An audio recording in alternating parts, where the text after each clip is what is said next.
mayam pumna makpu YouTube channel Young Minds na taram na oksari. Ngasi mayam dali gadawriba wari sigi maming Machanupi atombi ani wari si haujaraklage. Thaina mamangayda imung amada Machanupi taret lairami. Noongmadi mapadu umangda sing chanba chalami. Mahangna sing chanbada lamlaki nganuna kokpa marum taret thengnarami. Mahangna nganu marum sing adu mayumda puraklami. Nganu marum sing adu mahak amasung mahaki nupiga khakta chage khalami. Mahaki nupina nganu marum sing adu phulami. Machanupi ahanna mamada hanglami. Ima nahangna thonglibadu karino. Mamaduna khumlaklami. Ai lam nganugi marum phutlibani.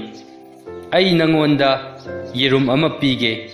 Ado nang nanaw singdadi haidokanu.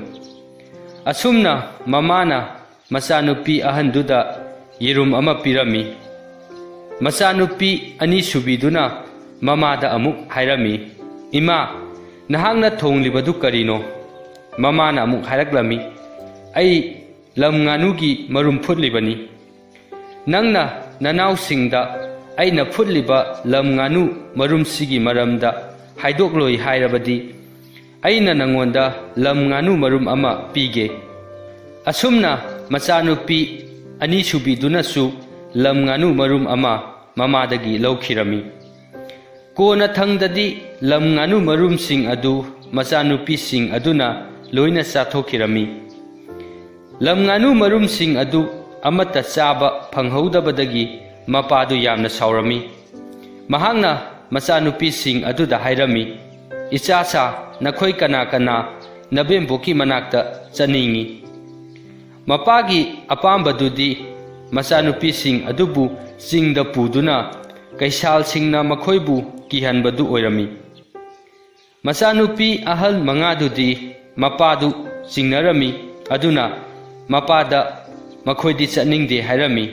Adubu Machanupi iton tonbi aniduna mapada hairami. Pabung aikhoi nahaka loinana ibempoki manakta chatsi. Mapaga makhoi aniga mabempoki manakta chalami. Machanupi aniduna mapada hairami. Pabung aikhoi ibempoki manakta yaugadaba kayam walibage. Aikhoina challiba lambisi chumlibra. Mapana khumlaklami. Ichasa aikhoina challiba lambisi achumba lambini. Makhoina jingjau singda yauraklaga mapana hairami. Nakhoi ani mafam asida leiramu. Ai aada uriba khungang asida chattuna nabempokta nabaning lakle hairukige. Ai laktriba phawba nakhoi ani mafam asida lengdana leiramu. Madu hairaga mapadu mafamdu thadoktuna chatkirami.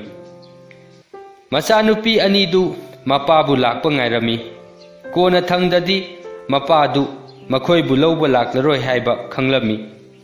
Mapana makhoi anibu mafam aduda hundokpiramle haiba makhoi anina khanglami. Mafam aduda ahing yarekpa yaba mafam thiba oina chingdugi mafam singda koichat chalami. Makhoina achauba nung ama thengnarami. Makhoi anina nung adu makhoi anigi tumbagi mon oisi hainarami. Makhoina tumlamdaida nung adu mafam adudagi makhoigi tumfamda ilami. Makhoina nungdu mafamdudagi intoklubadadi nungdu surung amada changnabagi thongni haiba khanglami. Surung manungdagi mangal su thoraklami. Makhoina uriba mangal adudi surung manungda leiriba mani mukta adudagi oirami. Mani mukta adudi lamhui amaga kaisal amagagi oirami. Surung manungduda khaw kayada mani mukta sing mayam yauduna leirami. Machin manaw aniduna hainarami kayada phajakraba surung none. Aikhoi ngasidi surung manung sida tumlasi. Surung manungduda phamung ani leirami. Phamungdu lamhuiga kaisalgagi oirami. Makhoi ani mafam aduda tumkhirami. Nungdangda kaisal amadi lamhuidu mayumda halaklami. Kaisaldu na hairami. Mi manam namida. Lamhuidu na muk hairaklami. Kadai dagi mi noda. Surung sida kanagi mi na changbangam gadauribano. Aikhoina surungi changpamda ningthina thingjillibaduni.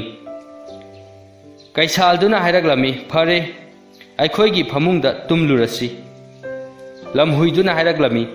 Ngasidi mai hofamsida nungaina tumlasi. Makhoi ani mai hofamduda lumbu sana tumthakirami. Mai hofamduda achauba chapu ani lairami.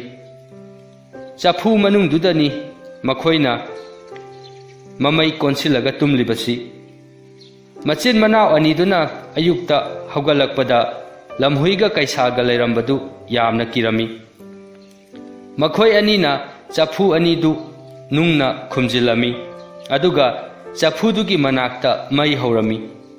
Lamhuiga kaisalgaduna hainarami. Kayada nungai kraba. Ngasi ayuksidi ngahan khaiga manade. Lumbu sai yamna nungai. Masibu kamaina tauribajano.